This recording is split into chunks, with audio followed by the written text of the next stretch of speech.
Evelyn Hart had never been anyone's first choice. Not for school projects, not for birthday party invitations, not even for love. She had grown up in the corners of life, quiet, observant, unassuming. The kind of girl who was always helpful but never memorable. While other teenagers practiced flirtation like a second language, Evelyn memorized pharmacology terms in hospital waiting rooms. Her ears tuned to the beep of 4 machines and the soft wheeze of oxygen tanks. At 18, her world was made of routine and resignation. She lived in a small apartment with peeling wallpaper, the scent of antiseptic clinging to her clothes long after she returned from the clinic where her father lay bedridden. Her days were structured around his medications, feeding times, and the soft groans that signaled another sleepless night. There were no homecoming dances, no part-time jobs at bookstores, no selfies with filtered sparkles. Evelyn's only light came from the soft blue glow of her borrowed laptop, where she studied nursing modules between loads of laundry and wiping fevered brows. She hadn't applied to college in it because she didn't want to, but because the money wasn't there. After her mother's long battle with terminal illness, what little savings they had were swallowed whole by chemotherapy bills, hospice care, and funeral costs. Evelyn had barely caught her breath when her father's condition declined. She pivoted from grief to responsibility without pause, picking up in-home caregiving work before she'd even graduated high school. By the time the private care agency called her, she was so used to saying yes that she didn't even wait to hear the full sentence. We're looking for someone full-time, long-term case, high-profile client, secluded location. Yes. She said yes before they could finish. Yes, because she needed the money. Yes, because she was tired of barely scraping by. Yes, because part of her still wanted to feel like she was doing something that mattered. She didn't know, of course, that the man waiting at the other end of that driveway would shatter every definition of what mattered truly meant. The cab ride to the estate took 2 hours and cost nearly half her last paycheck. The driver eyed her worn duffel bag and threadbare hoodie, then the massive wrought iron gates that loomed ahead. You sure you're in the right place, kid? Evelyn gave a small smile. I'm expected. He muttered something under his breath, something about rich people and their hobbies, but said nothing else as the gates creaked open and the gravel drive swallowed the car's tires in soft, crunching protest. When they pulled up to the main entrance, Evelyn stepped out into silence. The house in Mission before her was something out of a magazine she once skimmed in a hospital waiting room. 3 stories of stone and glass, ivy-wrapped columns, expansive windows that caught the afternoon light like polished mirrors. But she wasn't intimidated by the size. No, what made her hands tremble slightly was what awaited inside the patient. She had been given a name, Wesley Thorne. Even she had heard of him, though only in passing those rare glimpses of tabloid headlines on checkout counters, or snippets of conversations between nurses while she scrubbed the floor in patient wards. A tech mogul, a genius recluse, a millionaire by 25, paralyzed by 28, now 29. He hadn't been seen publicly in nearly a year. The front door was answered not by the man himself, but by a tall, no-nonsense woman named Bridget, the housekeeper. Bridget barely looked at Evelyn as she handed her a thick binder filled with medical routines, dietary schedules, mobility protocols, emergency contacts, and an entire page of what not to do. Don't touch him without warning. Don't initiate small talk. Don't expect him to greet you. Evelyn nodded. Bridget narrowed her eyes. Most don't last more than a week. I'm not most, Evelyn replied softly. Bridget gave a grunt of non-approval, then gestured down a long hallway. You'll be in the staff quarters. Room small, but it's got heat and its own bathroom. Meals are at 7 a.m., 12, and 6 unless otherwise notified. You'll start now. With that, Evelyn was ushered into a world that didn't feel like it had room for softness. Everything gleamed white marble floors, glass fixtures, designer furniture, and touched by human chaos. It was too perfect, too sterile, like a hotel no one actually lived in. She was led to the master wing, where everything changed. The lighting dimmed, the air was cooler, the silence thickened. And then, Bridget knocked twice on a large mahogany door and left Evelyn standing there alone. She exhaled, steadied her hands, then opened the door.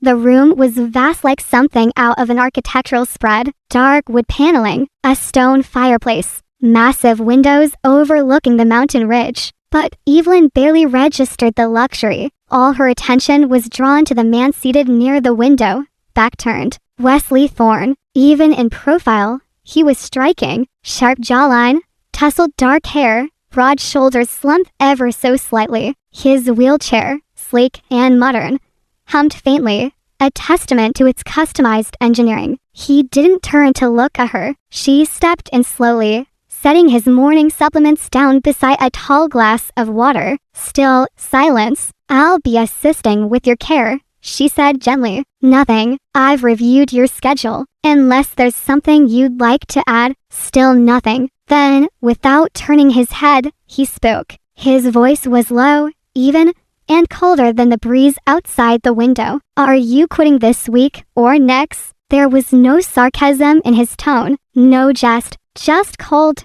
clinical certainty. Evelyn didn't fly. Instead, she stepped closer, picked up a glass of water, and held it to his lips. "Let's find out," she said softly. For a moment, nothing happened. Then he drank. Her staff quarters were small but clean. A twin bed with hospital linens, a wooden desk, a single window that looked out onto a grove of pine trees. She placed her only suitcase by the door and packed 3 war nursing textbooks, a second-hand laptop, and a single photograph, her mother holding her as a baby, both of them laughing. That night, as she sat at the desk, Evelyn reviewed his care binder again, annotating small details in the margins. She memorized his medication times, noted his listed allergies, cross-referenced muscle therapy protocols. She didn't sleep much. She never really had. The next morning began at 5:30 a.m. She entered his room quietly. He was awake,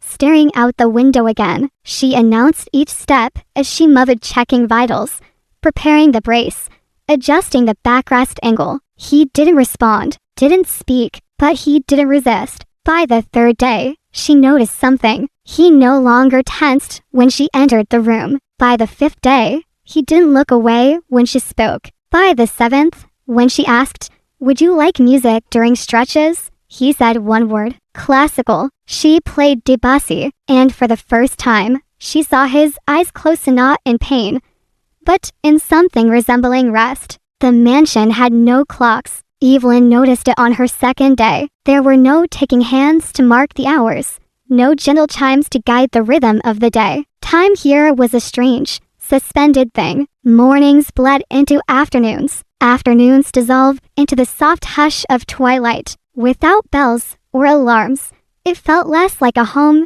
and more like a waiting room for something that might never come. She adapted quickly, like she always did. Wake at 5:30, wash her face, pull her hair back into a tight knot, slip on the plain navy scrubs she had ironed the night before, review Wesley's chart, refill supplements, prep the breakfast tray. By 6 o'clock a.m., she'd enter his suite with the same steady hands and soft voice. "Good morning, Mr. Thorne. May I open the blinds?" He never responded, but she did it anyway, gently drawing back the curtains to let the gray mountain light spill across the hardwood floor. The windows were enormous, framed by drapes the color of aged parchment, and from them, one could see miles of pines, layered like ghosts against the sky. Evelyn often wondered if Wesley saw them, or if he simply stared past them into nothing. Wesley's room was immaculate, not the kind of clean that came from care, but the kind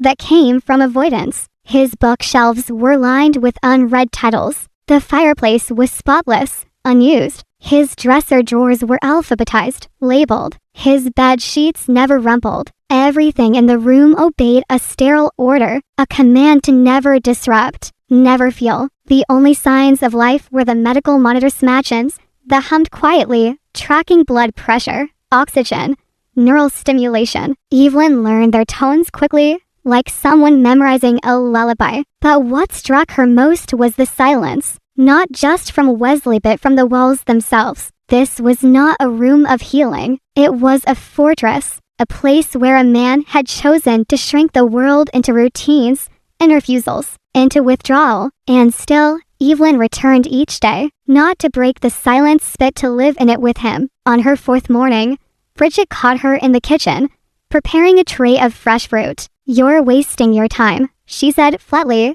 arms crossed over a dark apron. "They all tried before you. One even stayed for 6 weeks." Evelyn didn't pause. "I'm not trying to fix him," she said. Bridget laughed bitterly. "Oh, honey, that's exactly what makes it worse. You think patience is different than fixing, but he'll swallow your silence too. Just you wait." Evelyn finished plating the melon and stood tall. "Maybe silence is what he needs." Bridget shook her head, muttering something about naive girls and rich men with death wishes. But Evelyn knew she wasn't naive. She had buried her mother, was watching her father decay cell by cell. She didn't believe in fixing people. She believed in presence. And Wesley, for all his wealth, was utterly alone. The 7th morning, one week, she entered quietly, as always. Wesley sat by the window, his wheelchair angled toward the rising sun. His eyes, for once, weren't blank. He was watching a single bird or red cardinal that had landed on the edge of the balcony. It pecked at the railing, fluffed its feathers, and flew away. His face shifted, just slightly, a flicker of something unnameable. Evelyn didn't interrupt. She set the tray down and waited. Then, without turning, he asked, "Do you think they ever get tired of flying?" She paused. The question was unexpected, not a test, not sarcastic, just quiet, real. "I think maybe not," she said. "But I think they get tired of flying alone." He didn't reply, but that was the first time he looked at her with judgment or disdain, with something bordering curiosity. It passed as quickly as it came. Still, it was there. She began tracking tiny things. The way he clenched his jaw during range of motion exercises. How his right eyelid twitched whenever she adjusted the support brace on his left side. The way he exhaled when she reached for the remote without asking. Wesley didn't scream, didn't throw things. He weaponized silence. But Evelyn was fluent in silence. She didn't fear the void. She understood that sometimes the loudest pain made no sound at all. She also began to notice what wasn't in the room. No photographs, no family heirlooms, no notes, letters, or framed achievements. It was as if his life had started only after the accident, and before that, nothing had ever mattered enough to keep. That hurt more than the coldness, because she knew what it meant to lose things slowly. It was storming. The house groaned under the weight of wind and thunder. Evelyn had lit a small lantern in the hallway outside his suite when the lights flickered, backup system stuttering for breath. She entered to find him stiff, hands clutching the armrests.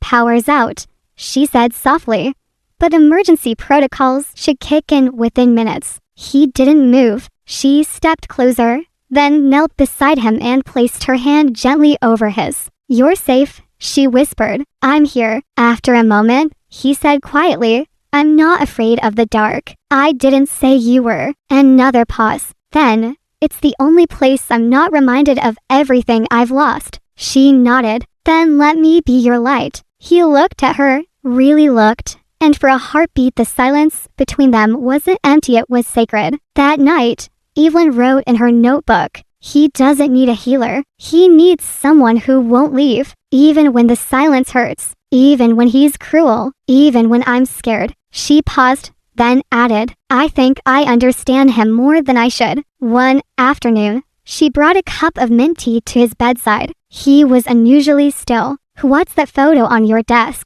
he asked suddenly. Evelyn blinked. "You saw it. I see more than you think." "It's my mother," she said after a moment, "holding me when I was a baby. She died when I was 15. He didn't respond. "She was the only one who made me feel seen," Evelyn added, "even when I had nothing to offer." Wesley turned his face back to the window. "That must have been nice." His voice cracked, just a little, and in that moment, Evelyn realized he wasn't heartless. He was just unhealed. By the end of her 4th week, Evelyn knew the room's rhythm by heart. She knew when to speak and when to be still, when to offer a blanket and when to let him shiver. She knew how to soothe a muscle spasm without flinching, how to read the softest grunt of pain as a scream he couldn't voice. But she didn't yet know what he was protecting behind those silences. That would come later. For now, she stayed. And every morning,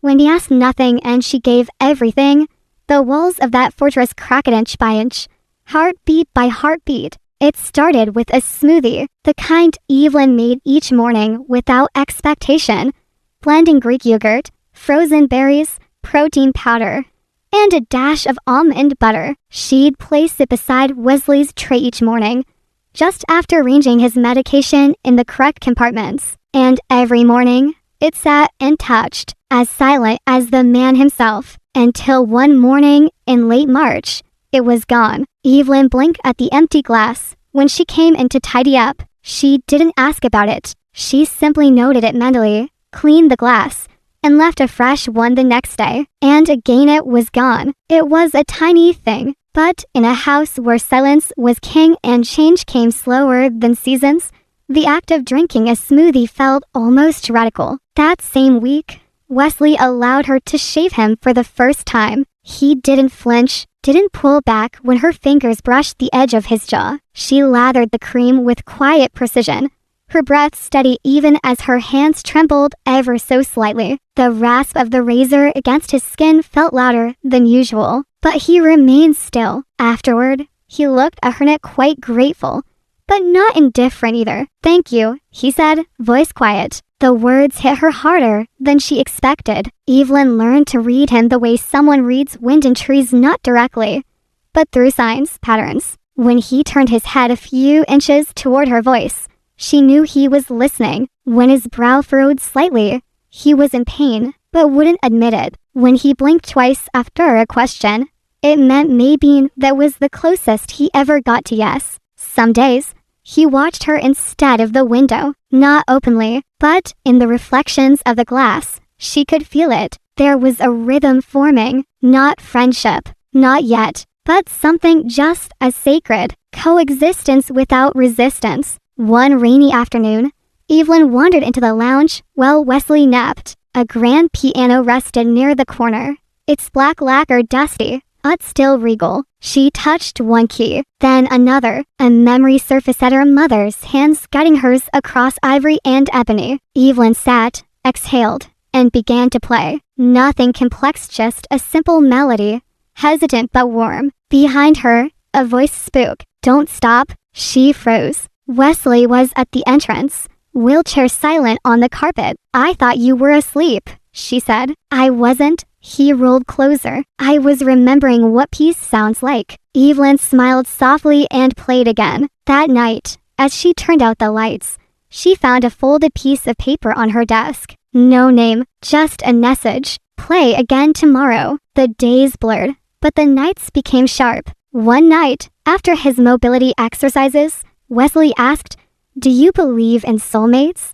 The question was so unexpected, she dropped the spoon she'd been cleaning. "I believe some people help us find the part of ourselves we've lost," she said carefully. "That's not the same as soulmates," he replied. "I know," she said, "but I think it's more important." He didn't argue. She didn't expect anyone to remember her birthday. No one had, for the past 2 years. But on the morning she turned 19, she found something tucked under the medication tray. A small card, 4 words. "You stayed. Happy birthday." Her hands trembled. She didn't grin it in front of him, not even when he simply looked at her and nodded, as if to say, "You matter." But that night, in her room, Evelyn cuddled under the thin blanket and let herself weep, not from sorrow, but from something heavier, recognition. It happened 2 weeks later. A freak thunderstorm rolled over the ridge. Lightning cracked the sky. The power flickered and died. Wesley's backup systems lagged. His monitors blinked. His body tensed in the chair, a surge of pain arching through his chest. Evelyn ran to him, flashlight in hand, barely able to keep it steady. "I'm here," she whispered, kneeling beside him. "You're not scared?" "Not of the dark," she said, "only of not being enough." His voice was thin, but clear. "You're more than enough." They sat like that hand in hand until the generator kicked back and the house sighed back to life. By the 5th month, she saw it. He looked at her differently now, not like a patient looks at a nurse, not like a man resigned to someone else's pity, but like a man who saw a woman and didn't know what to do with the feeling. He began asking about her life, her childhood, her dreams. She told him about her mother, her father, the guilt, the unfinished education. He listened, fully, fiercely. Then, one day, as she adjusted his wrist brace, he murmured, "You were never supposed to save her,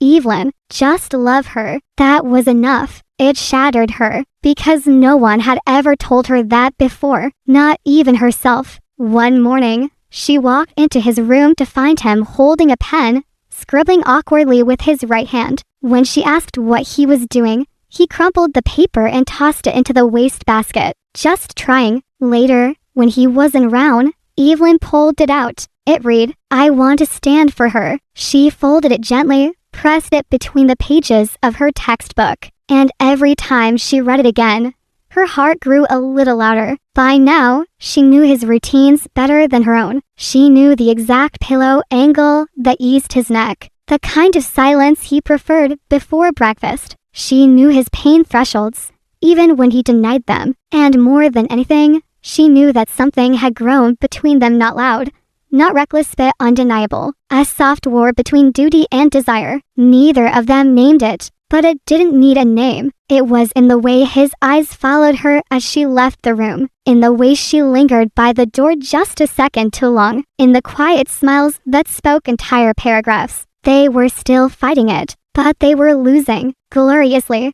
It was never spoken, but it was always there, like a soft thread strung between their silences, taut, constant, invisible to the world outside the estate, but unmistakable to the two people wrapped inside its stillness. By the 6th month, Evelyn no longer needed to ask before adjusting Wesley's wheelchair tilt or preheating his leg wraps. She anticipated his needs before he voiced them, often before he even realized them himself. He led her into spaces no one else had reached by invitation, but by quiet permission, a nod, a soft exhale, and she, in return, never once crossed the line, because even as the bond between them deepened, Evelyn knew this wasn't love. Not yet. Or maybe it was, but it hadn't taken the shape of it yet. Not the kind in movies. Not the kind with roses or declarations or kisses in the rain. This was something older, quieter, like a garden planted in drought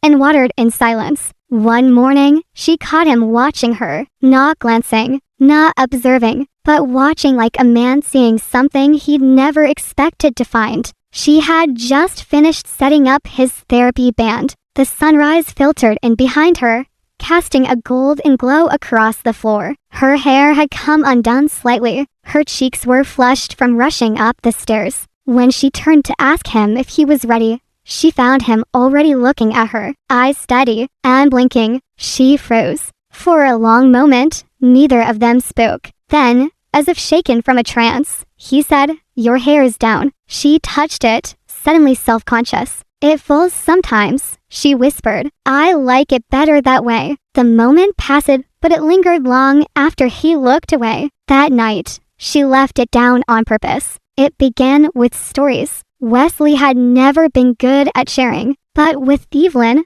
his barriers thinned like frost beneath sunlight. She never pre-bit, he spoke anyway. He told her about his childhood nannies and tutors and boarding schools, how his mother had called him a project, and his father a disappointment, how silence had always been easier than failure. "I built my company," he said one evening, "because it was the only thing I could control. And now," she asked gently, "now I can't even feel my own legs. So I try to control what I can." "Like what?" He looked at her. "Like how close I let people get." She didn't respond, just sat beside him, and for the first time, he didn't flinch when her knee touched his. One Thursday evening, Evelyn returned to her room after dinner to find a fresh bundle of chamomile by her bedside. No note, no mention, but she remembered casually telling Wesley days earlier that chamomile reminded her of her mother. She touched the petals with trembling fingers. It was the smallest of gifts, but it was everything. Wesley started requesting her presence even when care wasn't required. "Can you stay while I do my stretches? Would you mind reading aloud again? Could you stay until I fall asleep?" It wasn't about needing help anymore. It was about her voice, her energy, her steadiness. And Evelyn stayed, even when it hurt, even when she feared how much she wanted to stay. It wasn't romantic, not in the traditional sense, but it was everything. They were watching a documentary, only of those slow, soothing ones about nature. Wesley was half asleep, his body softened by painkillers, his head slightly tilted toward her shoulder. As she reached for the remote to turn the volume down, he moved his hand slowly, stiffly, and placed it over hers. She froze. His fingers barely curled around hers. The grip was weak, awkward, but it was his. He didn't speak, and neither did she. They sat that way for the rest of the night. Evelyn couldn't name the ache growing inside her. It wasn't lust, not fully. It wasn't infatuation, not entirely. It was yearning, to be needed, to be chosen, not as a nurse, not as a savior, but as herself. She felt guilty even thinking it. Wesley was her patient, her responsibility, her job. Falling for him would be wrong. Would it? Would it still be wrong if he was falling too? Wesley was changing. Not just physicality, though, there was that too. His fingers had begun to curl with more strength. His arm could now lift a spoon halfway before dropping. His neck control improved. Even his therapists were stunned. But more than that, he wanted to change. And that was new. Because for so long, he hadn't fought for recovery. Not really. But now, he was trying. Even when it hurt. Especially when it hurt. One afternoon, he threw a towel across the room in frustration after failing a basic grip test. Evelyn retrieved it calmly, knelt beside him, and said, "You don't have to be strong all the time." He looked at her, voice low. "I'm not trying to be strong. I'm trying to be worthy." Worthy of what? He didn't answer, but she knew. One night, she was emptying his waste bin when she saw it. A sketch. It was rough, unfinished, shaky lines drawn with a hand still learning how to obey. But it was clearly her, sitting at the piano, hair down, eyes closed. She pressed the paper to her chest, breath catching. He had never given her flowers, or gifts, or cards. But this was everything he couldn't say. By now, the household staff had noticed. Bridget, once critical, had softened. The gardener smiled knowingly when Evelyn walked past. Even the cook began saving extra pastries for her evening tea breaks. Everyone saw it, but no one dared speak it. Because what they had wasn't yet a romance. It wasn't yet a declaration. It wasn't even mutual confession. But it was real, and it was growing, like a vine slowly curling upward towards something it couldn't yet touch, but believed in anyway. The envelope sat on his lap like a confession. It was late afternoon sunlight falling in long golden shafts across the floor. Birdsong echoing from the garden. Distant, sweet. Evelyn entered quietly, her usual tea tray in hand, expecting the familiar rhythm of silence followed by minimal conversation. But the moment she saw his posture, she knew something had changed. Wesley wasn't facing the window today. He was facing the door, and he was holding something. She set the tray down carefully, not speaking. It wasn't fear she felt, it was a kind of dread wrapped in stillness. Finally, he spoke. "I'm leaving." The words struck her like wind through open glass. Soft, invisible, but cold and irreversible. "For how long?" she asked, managing a steady tone. He didn't look at her. "Not for a visit. For good." The silence stretched. "I bought a facility," he continued, "in California. State-of-the-art rehab center. I'm transferring there at the end of the month." Evelyn nodded once, each movement of her body mechanical. "That's wonderful," she said. And even she wasn't sure if her voice belonged to her. "You'll get the best care. You deserve that." He finally looked up. "That's not what I wanted to hear." She offered him a broken smile. "I know," she whispered, "but it's what you need." And with that, they both fell quiet. Not the shared quiet they had grown into. Not the peaceful, restful stillness of familiarity. No, this silence was sharp, foreign, full of things neither of them could say. The days after his announcement moved like ghosts through the halls. Wesley grew quieter, if that were even possible. He reduced his therapy schedule, withdrew from the evening routines they used to share. Evelyn continued her duties with clinical precision. Every motion was correct, every dosage exact, but something vital was missing. Their eyes stopped meeting, their hands stopped brushing. The piano gathered dust. She didn't ask him to stay, and he didn't ask her to come. The night before his departure, he called her into the drawing room. The fireplace was lit, casting soft amber light against the walls. He was seated beside it, not in his wheelchair, but on the couch of feet that had taken weeks of practice. She sat beside him, but not too close. He didn't look at her as he began to speak. "You saved me, Evelyn. In every way a person can be saved." Her throat tightened. "I know I never said it, but I love you. I have for years." She blinked, tears stinging at the corners of her eyes. He continued, his voice low and steady, like a confession he had memorized many nights in the dark. "I didn't tell you because I didn't want you to stay out of obligation. I needed to become someone who could stand on his own before I told you. And now that I'm setting you free." Her voice cracked as she whispered, "And what if I didn't want to be set free?" He finally looked at her, eyes full of a kind of grief that had nothing to do with paralysis. "Then you'd never know if your love was real or just habit. I can't take that choice from you." The next morning, she helped him into the transport van. The driver loaded his bags. The housekeeper cried silently in the background. Even the estate seemed to hold its breath. Wesley didn't speak. Evelyn didn't either. She just stood there, hands clasped tightly, lips pressed shut, watching as the vehicle disappeared down the gravel driveway. He hadn't hugged her. He hadn't kissed her. He hadn't asked her to wait. But he had left something, a letter on her nightstand. She read it in the stillness of her room. "Hours after he was gone. If you ever decide that your heart still wants me, I'll be waiting. Not as a man who needs you, but as one who chooses you. I will not ask again, but I will hope. Always. W." She pressed the letter to her chest, eyes shut, as the ache inside her rose like flood water. She didn't cry like someone who had been rejected. She cried like someone who had lost a piece of herself she never realized had taken root. Starting over without him. 2 months later, Evelyn left the estate. She moved to a small coastal town in Maine and accepted a full-time nursing position at a local hospital. It was a modest life, a quiet one. She rented a room above a bookstore and walked to work each day past waves and pine. Her colleagues admired her dedication. Patients adored her calm voice and steady hands. She was asked out often by kind men, educated men who cooked or painted or made her laugh. She said yes to none of them. They didn't ask why. She wouldn't have known how to explain it even if they had thought it was always the rain that reminded her of him. Every time it hit the windows in that slow, steady rhythm, she remembered the night of the thunderstorm. His hand in hers. His whisper, "You're more than enough." Every time she passed by a patient in a wheelchair,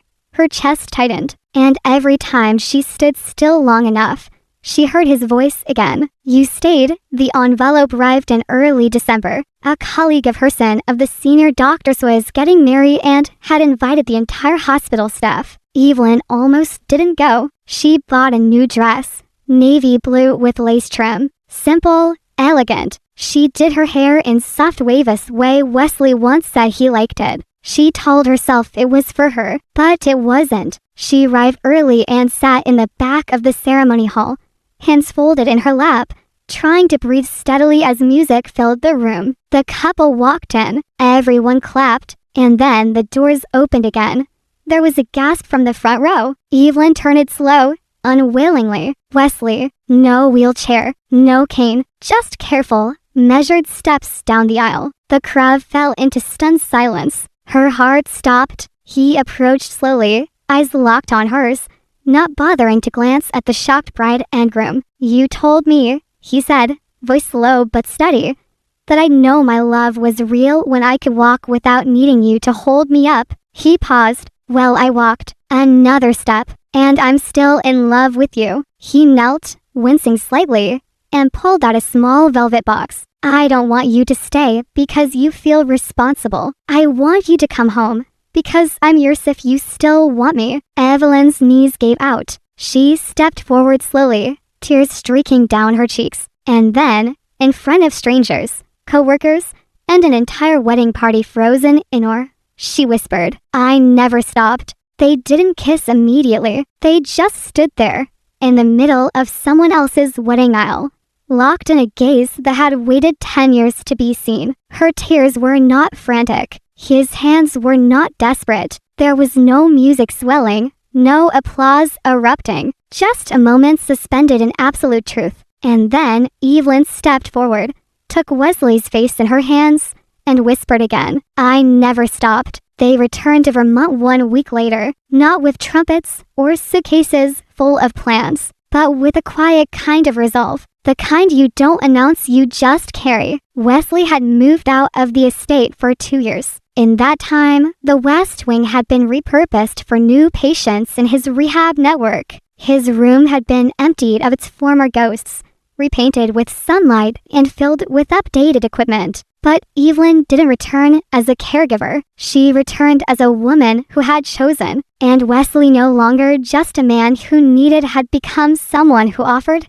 They married in the garden behind the estate. It wasn't grand. No chandeliers, no matching napkins, no professional photographer. Just a few close friends, some staff from the clinic, and the sound of cicadas humming as the sun dipped below the trees. Evelyn wore a dress the color of soft clouds. Wesley wore a charcoal suit and used a cane for the ceremony, but not for the vows. He stood not perfectly, not without trembling, but completely by choice. When he turned to her, voice low and clear, he said, "I spent 10 years learning how to walk again, but I did it not to reclaim who I was. I did it so I could walk toward you, knowing who you've always been." Evelyn smiled through her tears. "I would have walked through 10 more for you." They sealed it not with fireworks, but with a kiss that felt like home. The moonlight poured through the windows like water. Their bedroom, the same one where she used to tuck blankets and check monitors, now held no medical equipment, no charts, just two people standing in the quiet space between anticipation and trust. Evelyn stood by the bed, her hands trembling, not from fear, but from the enormity of giving herself to the one man she had once believed would never ask for anything in return. Wesley reached for her, his voice shaking. "You don't know what this means." She stepped forward and placed her hand over his. "I do." And that night, they didn't rush. There was no choreography, no performance, just breath and reverence, and the soft, steady breaking down of every wall they had built between them. They chose simplicity. Wesley still carried scars, physical and emotional, but he no longer saw them as failures. And Evelyn no longer felt she had to earn her place beside him. They moved around each other with an intimacy born not from passion alone, but from years of knowing what silence meant, what touch required, what healing looked like in real time. They drank coffee on the porch every morning. She worked part-time at a nearby clinic. He spent afternoons mentoring patients through a telerehab platform he had built during recovery. Together, they turned the West Wing into a wellness center that welcomed not only the physically injured, but those with invisible wounds. One afternoon, a letter arrived, not from a patient, not from a partner, but from a law office in Boston. Wesley opened it slowly, his jaw tightening as he scanned the words. "My mother's estate," he said finally. "She passed away 6 months ago. The letter is from her attorney." Evelyn said nothing, just sat beside him and held his hand. "She cut ties with me after the accident," Wesley continued. "Said she didn't raise a man to live in a chair. We hadn't spoken in 10 years. Evelyn blinked back, the anger forming in her chest. "You don't have to go," she said softly. I think I do. They traveled to Boston together. The house was cold not just from disuse, but from memory. Wesley didn't flinch when they entered, but Evelyn felt the way his shoulders tensed. At the reading of the will, he was left a substantial sum, a painting from his childhood room, and a letter. He didn't open it. Not there, not even that night. But days later, she found him on the porch at sunset, the envelope opened, the letter in his lap, tears on his cheeks. She said she wasn't ashamed of me, he whispered. She said she was afraid she couldn't love me right. Evelyn leaned her head against his shoulder. Forgiveness, she said gently, isn't for her. It's for you. He nodded, quietly, and let go. Their days began to feel light. Not in the absence of pain kind of way, but in the way people feel light when they stop carrying unspoken burdens. Wesley laughed more. Evelyn sang while folding laundry. The clinic expanded, their kitchen filled with the scents of fresh bread and rosemary. Notes began appearing in the corners of books, in the silverware drawer, on her pillow. Thank you for staying. Today I woke up and thought, I'm lucky. Your smile is still my favorite room. A letter came from a young woman in New York. She had once been in an accident like Wesley's. She had seen a video of him speaking at a conference. She had read their story online. I've been trying to learn how to live again. Watching you and your wife reminded me that healing isn't going back to who you were. It's choosing to keep going forward even if you're limping. Wesley folded the letter, looked at Evelyn. Maybe this is what we do now, he said. We teach people how to walk again, even if it's not with their feet. On the anniversary of the first day they met, Wesley led Evelyn to the garden. Same path, same light, same quiet space where once he couldn't speak a word to her. And then slowly, carefully he knelt, not with perfection, but with intention. I stood for you once, he said. Today I kneel not because I'm broken, but because I want to spend the rest of my life grounded in gratitude for every day I get to love you. She pulled him to his feet and into her arms. You already have, she whispered. You already do. There was a painting in their bedroom, a lighthouse in the middle of a storm, waves crashing against jagged cliffs, wind howling, clouds split by lightning. And yet, in the center of the chaos, that small tower stood unwavering. It's like casting warmth across the wild sea. Wesley had once told Evelyn it reminded him of her. You were the light when everything round me fell apart, he had said, not because you fixed the storm, but because you refused to leave the shore. It happened on a Tuesday. Routine, unremarkable, until it wasn't. Wesley had pushed himself too hard during morning therapy and new trial technique, advanced neural reconditioning. The therapist had advised rest. He ignored it. Evelyn found him slumped against the weight bench, pale, breath shallow. The ambulance came in minutes. Neurological fatigue, they called it. Emotional strain compounded by systemic overexertion. His vitals recovered quickly, but Evelyn saw something in his eyes she hadn't seen in years. Fear, not of dying, but of slipping backward, of being helpless again. That night, as he lay beside her, he whispered, I don't want you to carry me again. Evelyn turned toward him,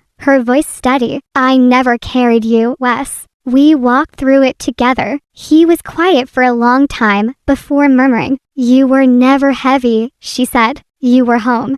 But the collapse had done more than tire his body. It stirred ghosts, the ones he thought he had buried under years of recovery and love. A week later, over dinner, he asked the question, if I'd never walked again, would you still have married me? The fork paused halfway to her mouth. She looked at him, really looked at the boy abandoned by a mother who couldn't bear imperfection, the man who had trained himself to earn affection by being more, better, useful. And then she said, without hesitation, I didn't marry your body. I married your soul. He looked away, blinking fast. I needed to hear that, he whispered. She reached across the table, took his hand. You're still healing, he said. She smiled. So am I. Weeks passed. One morning, Evelyn found him in the study, sitting in front of the painting The Lighthouse again. In his lap, a yellowed envelope. It's from her, he said. My mother. She had written it before she died. He had ignored it for months. Now, he finally read it aloud. I wasn't strong enough to watch you suffer, Wesley. So, I pretended you didn't exist. Not because I didn't love you, but because I didn't know how. You scared me. Your strength. Your fall. Your refusal to become what I thought you needed to be. I thought love meant control. But you showed me it means surrender. He didn't cry, but Evelyn did. After a long silence, she folded the letter back and placed it in his hand. Forgiveness isn't about forgetting, she said. It's about stopping the wound from spreading. He nodded and let go. It came in a simple white envelope. No return address, no logo, just a note. Dear Mr. Thorne, I was in a similar accident 2 years ago. I thought my life was over until I saw your story. You and your wife taught me something no one else could. That healing isn't about going back. It's about choosing forward. Even if you limp, even if you crawl. Wesley read it twice, then a third time, then turned to Evelyn, eyes lit with something old and new. Maybe that's what we're meant to do now, he said. Not just survive. Not just build clinics, but teach people how to live again. Evelyn smiled. We already are. Together, they expanded the wellness center. 3 more clinics in underserved cities. Training programs for caregivers. Free community outreach. Emotional therapy.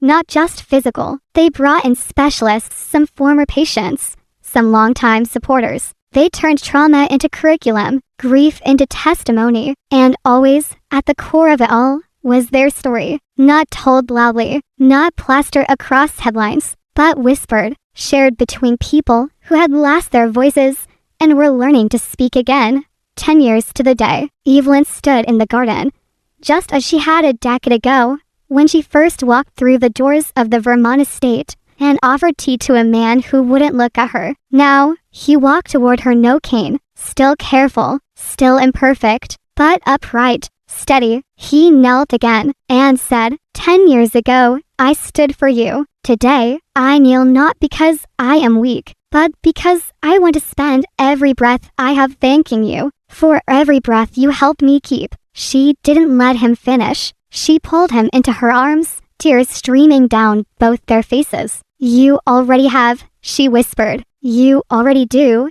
Evelyn wrote it quietly, early one morning, as Wesley slept peacefully beside her. A letter to the girl she once was. You won't go to college right away. You'll think life forgot you, that the world moves round you, but never sees you. But one day, you'll walk into a room and meet a man who doesn't need saving, just someone to believe he's still worth choosing. You'll stay, you'll hurt, you'll hope, and one day, that same man will walk back into your life, not asking you to carry him, but offering to carry you, and you'll realize you were never invisible. You were becoming. She folded it, tucked it into the back of her old nursing textbook. Outside, Wesley was calling for her. They had patients to greet, lives to touch, stories to listen to, and another day to live together. Some love stories are written in flowers and fireworks. Theirs was not. It was written in daily routines,